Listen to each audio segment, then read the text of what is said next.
Part 11 की शुरुआत में दिखाते हैं रैन शाया शाया से मिलने आता है। शाया शाया उसे कहती है क्या बात है, आज सुबह ही तो मिले थे, दोबारा मुझसे मिले बिना रहा नहीं गया तुम्हें। लेकिन रैन तो डायरेक्ट आके काम की बात करता है कि मुझे जानना है कि हुआंग हाई कौन है, क्या तुम मुझे उसकी इन्फॉर्मेशन दे सकती हो। ये सुन शाया शाया कहती है तुम मुझसे फेवर लेने आए हो, कितना एरोगेंट हो। उसके बाद इन दोनों में काम की बात होने लगती है। शाया शाया कहती है मैं अपना डिसीजन लेने से पहले ये जानना चाहती हूँ कि तुम हुआंग हाई को क्यों जानना चाहते हो। तो रैन कहता है तुम मुझे क्यों नहीं बता देती कि तुम मुझसे क्या चाहती हो। तो शाया शाया कहती है ठीक है, मैं तुम्हें सीधा सीधा बताती हूँ, मैं चाहती हूँ कि तुम हुआंग हाई का उससे सब कुछ ले लो। अब इन दोनों का मकसद एक होता है तो ये दोनों एक दूसरे के साथ डील कर लेते हैं। उसके बाद रैन पूछता है तो बताओ उसे जल्दी से जल्दी मिलने का रास्ता क्या है। शाया शाया कहती है हुआंग हाई हानशान नहीं है, वो बहुत डेंजरस है, तुम उसके बारे में क्यों जानना चाहते हो, फेम मनी या फिर वो तुम्हारा दुश्मन है। रैन कहता है और नहीं भी। शाया शाया कहती है वो हर महीने प्राइवेट चैरिटी बैंक्वेट रखता है। तो रैन पूछता है किस दिन। तो शाया शाया कहती है हर बार जब कोई पहला कदम उठाता है, अगर तुम लकी हुए तो शियांग को भी इनविटेशन ज़रूर मिलेगा और तुम हुआंग हाई से मिल पाओगे। रैन मन में सोचता है हमें नहीं पता हुआंग हाई कौन है, अगर ज़्यादा देर करी तो चेंची खतरे में पड़ सकती है, मैं चैरिटी बैंक्वेट शुरू होने का वेट नहीं कर सकता। और फिर शाया शाया से पूछता है मतलब चैरिटी बैंक्वेट कौन शुरू करेगा, ये डिसाइड नहीं हुआ है अभी। तो शाया शाया कहती है हाँ। तो रैन कहता है फिर तय रहा, इस बार इस महीने हानशान वो चैरिटी बैंक्वेट शुरू करेगा और कल ही होगा। फिर उससे कहता है मुझे लगता है तुम्हें तो पता ही होगा कि कहाँ और कैसे वो चैरिटी बैंक्वेट होता है। तो शाया शाया कहती है तुम लकीयों में ही चैरिटी बैंक्वेट की डायरेक्टर हूँ। अब ये सुन रैन कहता है मिस शाया तुम हमेशा मुझे सरप्राइज़ कर देती हो, मैं तुम्हें वो सब कुछ ला के दूंगा जो हुआंग हाई के पास है। ये सुन शाया शाया तो खुश हो जाती है, फिर बताती है मेरे पास शियांग की ड्रेस है जो वो मेरे यहाँ भूल गया था, कल तुम उसे पहनकर मेरे साथ चलना। और साथ ही साथ वार्निंग देती है कि उनके साथ डील करना न्यू फेरी में घुसने जितना आसान नहीं होगा, भले तुम उसके कपड़े पहन लो, उसकी नकल कर लो, लेकिन तुम वो हो नहीं। और सबसे बड़ी बात यह है कि शियांग में हिम्मत नहीं है बैंक्वेट शुरू करने की, और अब ये तुम पर है कि तुम कल जिंदा वापस आओगे या नहीं। तो रैन ड्रिंक का लास्ट ग्लास उठाते हुए कहता है चिंता मत करो, कल मैं ही हानशान भी हूँ और शियांग टिंगडोंग भी। यहाँ दिखाते हैं मिस्टर डैंग को जो अपनी बेटी के साथ प्यार से बातें कर रहा होता है और खेल रहा होता है। तभी वहाँ कंगाई फार्मा का सेक्रेटरी हान रंशी आके शियांग के लिए ऐसा वैसा बोलने लग जाता है और जल्दी से डैंग को अपनी बेटी के साथ देख चुप हो जाता है। इसलिए मिस्टर डैंग अपनी बेटी को प्यार से वहाँ से भेज देता है और सेक्रेटरी को बहुत ज़ोर से मारता है क्योंकि वो नहीं चाहता था कि उसकी बेटी ऐसा वैसा कुछ भी सुने। इसलिए सेक्रेटरी अब उससे माफ़ी मांग लेता है और बताता है कल हमारे आदमी चेंगची को पकड़ने में फेल हो गए। अब ये सुनकर मिस्टर डैंग उसे एक थप्पड़ और मारता है और कहता है तुम एक औरत को हैंडल नहीं कर सकते। सेक्रेटरी बताता है शियांग की वजह से ये सब हुआ, पता नहीं वो कहाँ से वहाँ अचानक आ गया। मिस्टर डैंग कहता है लगता है हानशान से मिलना पड़ेगा, कल चैरिटी बैंक्वेट रखवाओ। तो सेक्रेटरी डरते हुए बोलता है बॉस शियांग ने ऑलरेडी चैरिटी बैंक्वेट शुरू कर दिया है और उसका इनविटेशन भी भेजा है। तो ये देख वह हैरान होता है कि इस डरपोक में हिम्मत कैसे आ गई, उसकी हिम्मत कैसे हुई मुझे इनविटेशन भेजने की। सेक्रेटरी गुस्से में कहता है यही तो मैं सोच रहा हूँ बॉस, वो होता कौन है। मिस्टर डैंग कहता है पहले तो उसने सेफ डिपॉजिट बॉक्स में से वो चीज़ खुद नहीं ली, बल्कि उसकी जगह उसकी वाइफ ने ले ली। मुझे लगता है मिसेस शियांग कुछ और चाहती हैं। उसके बाद वो सेक्रेटरी को ऑर्डर देता है कि इनविटेशन मिसेस शियांग को भी भेजो।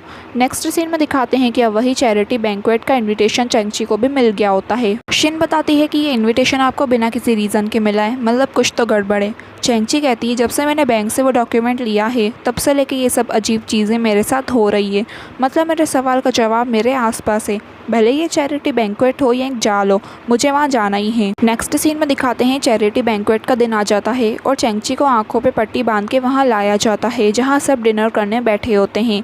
अब चेंगची को वहाँ ला के बैठा दिया जाता है और डैंग जैसे ही उसकी आंखों से पट्टी हटाता है तो वो उसे देख शॉक हो जाती है क्योंकि उसकी शक्ल देख चेंगची को अपने पेरेंट्स की मौत याद आ जाती है।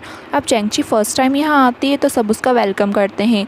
मिस्टर डैंग कहता है डरो मत, हम सब हानशान के फ्रेंड्स हैं, मतलब हम तुम्हारे भी फ्रेंड्स हुए। पहले तो चेंगची सबको अच्छे से देखती है, फिर शांत होकर कहती है थैंक यू मुझे इनवाइट करने के लिए, क्या मैं आपका नाम जान सकती हूँ। मिस्टर डैंग कहता है मैं थोड़ा सरप्राइज़ हूँ कि तुम हम सबको नहीं जानती, ऐसा लगता है हानशान ने तुम्हें नहीं बताया कि वो यहाँ आके करता क्या है। वैसे हानशान तुम्हारा हस्बैंड है ना जो कि शियांग टिंगडोंग है, वो तुम्हारे साथ क्यों नहीं आया। चेंगची उनको इनडायरेक्टली कहती है कि वो बिजी है और एज अ वाइफ मेरा काम उसका ख्याल रखना है, ना कि उसके काम में टांग अड़ाना। उसके बाद ये लोग डिनर वगैरह करते हैं और साथ ही साथ चीज़ों की बोलियां भी लगाते हैं। तो उनकी बातों से चेंगची समझ जाती है स्मगलर्स और पावर प्लेयर्स हैं जो कि अपनी पावर्स का गलत यूज़ करके सीक्रेटली ड्रग्स स्मगल करते हैं और तो और कंट्री और लोगों को धोखा दे रहे हैं। मिस्टर डैंग चेंगची से पूछता है आप हम सब के लिए क्या गिफ्ट लेके आई हैं। चेंगची कहती है मैं जल्दी में आई हूँ तो मैंने कुछ भी प्रिपेयर नहीं करा। मिस्टर डैंग कहता है मैंने सुना है हानशान ने कीमती चीज़ फैंगलोंग बैंक के सेफ्टी डिपॉजिट बॉक्स में रखी थी, तो आप हम सबको वो क्यों नहीं दिखाती। चेंगची समझ जाती है इसे क्या चाहिए और मन में कहती है अगर इसे पता चल गया कि उसके अंदर डॉक्यूमेंट है तो ये मेरा झूठ पकड़ लेगा।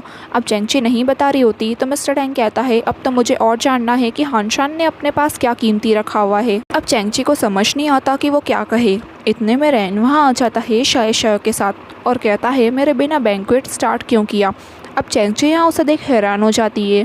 अब शाय हलो वगैरह करके वहीं बैठ जाती है और रैन चेंगची के पास आके चेंगची को देखते हुए बैठ जाता है और पूछता है प्यार से तुम यहाँ क्या कर रही हो। तो चेंगची कहती है तुमने बताया नहीं मिस्टर डैंग तुम्हारे दोस्त हैं। रैन सोचता है मतलब डैंग ही हुआंग हाई है, लेकिन इसने चेंगची को इनवाइट क्यों करा। फिर रैन कहता है चेंगची मुझे डैंग से कुछ ज़रूरी बात करनी है, तुम नहीं समझोगी तो मैं घर जाना चाहिए। अब ये सन डैंग गुस्से में कहता है तुम्हारी वाइफ ने हमें समझा क्या है, जब चाहे आ गई जब चाहे चले गई, चैरिटी बैंक्वेट के रूल्स का क्या। तो रैन कहता है तो तुम क्या चाहते हो। डैंग कहता है तुम्हारी हिम्मत कैसे हुई चैरिटी बैंक्वेट शुरू करने की, ऐसा लगता है तुम अपनी वाइफ को कंट्रोल नहीं कर सकते। अब डैंग रैन को वाइन की बोतल खाली करके देता है कि इसे अपनी वाइफ को सबक सिखाओ। अब ये सुनकर रैन शॉक हो जाता है और चेंगची भी। अब बीच में जब सेक्रेटरी कुछ बोलने लगता है तो डैंग उसी के सर पे वो बोतल मार देता है। अब ये देखकर तो चेंगची डर जाती है। अब डैंग उसे दूसरी बोतल देता है कि अब तुम्हारी बारी है। तो रैन वो बोतल अपने हाथों में लेता ज़रूर है, लेकिन वो चेंगची को नहीं मारता बल्कि सेक्रेटरी को मार देता है, जिससे वो तो वहीं बेहोश हो जाता है। लेकिन अब मिस्टर डैंग को इस बात पर बहुत गुस्सा आता है और इस चक्कर में रैन और मिस्टर डैंग की लड़ाई हो जाती है। दोनों एक दूसरे पर चिल्लाने लगते हैं। अब मिस्टर डैंग अपनी गन निकालकर रैन पर पॉइंट आउट कर देता है, इसलिए अब उन दोनों को शांत करने के लिए शाय हवा में फायर कर देती है और मिस्टर डैंग से कहती है मिस्टर बा जल्दी ही आने वाले हैं, अगर यहाँ कुछ भी होता है तो क्या तुम उसके रिस्पॉन्सिबल बनोगे। अब इस वजह से मिस्टर डैंग अपनी गन वापस कर लेता है और रैन से कहता है आज तो तुम शाय की वजह से बच गए। और यहाँ रैन कहता है मैं तुमसे किसी और दिन माफ़ी मांग लूँगा। ये कहकर चेंगची को लेके वहाँ से चले जाता है। उसके बाद रैन चेंगची से कहता है अगर ये चाबी हुआंग हाई और उन सबसे रिलेटेड है तो तुम्हें बहुत केयरफुल रहने की ज़रूरत है। अब रैन और चेंगची घर आ जाते हैं। अब ये चेंगची का घर होता है तो उसको घर छोड़ रैन वहाँ से जाने लगता है, लेकिन चेंगची उसे रोक लेती है। तो रैन कहता है तुम ये जानना चाहती हो ना कि मैं अभी तक तांगचंग में क्यों हूँ। तो चेंगची कहती है तुमने अभी तक मुझे ये नहीं बताया कि तुम चैरिटी बैंक्वेट में क्यों आए। रैन कहता है तुम थक गई होगी, जाओ रेस्ट कर लो, मैं तुम्हें बाद में बता दूंगा।